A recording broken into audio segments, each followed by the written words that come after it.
Hello, I'm David Chaston with 90 at 9, brought to you by interest.co.nz. This week, get everything you need to know in 90 seconds at 9 o'clock with news the giant US economy is sagging noticeably. But first, the overnight dairy auction saw prices fall 1.1% in US dollar terms on a rising greenback, but they were up 3.6% in New Zealand dollar terms. Skim milk powder and cheddar cheese prices both rose more than 3% in US dollars. Butter was unchanged, but whole milk powder prices slipped 1.5%. Volumes were similar to the previous auction.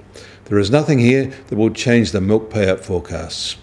Looking back, prices on this platform have been remarkably stable for the past 18 months now. American factory activity slowed for a second straight month in April, although still at a healthy expansion level. But manufacturers are worried about higher prices of fallout from the Trump administration's tariffs on steel and aluminium imports. Those tariffs were delayed by 1 month for Canada, Mexico and the EU, but no one else, and when they came into effect yesterday.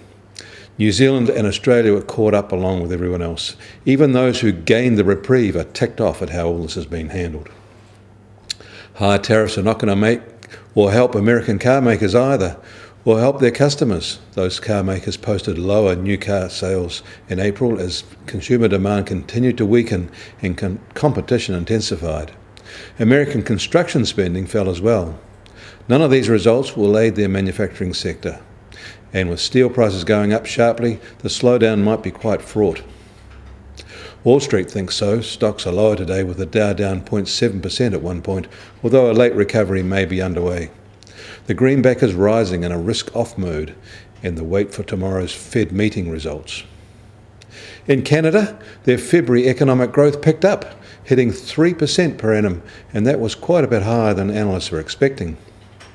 China is on almost a week-long May Day holiday break.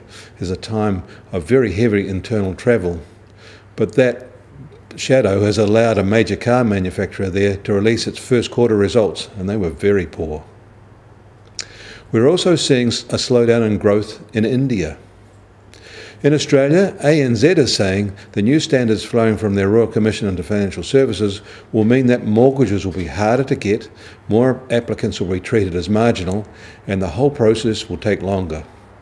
Whether Australian practices will flow over to New Zealand is uncertain, but it has to be a possibility.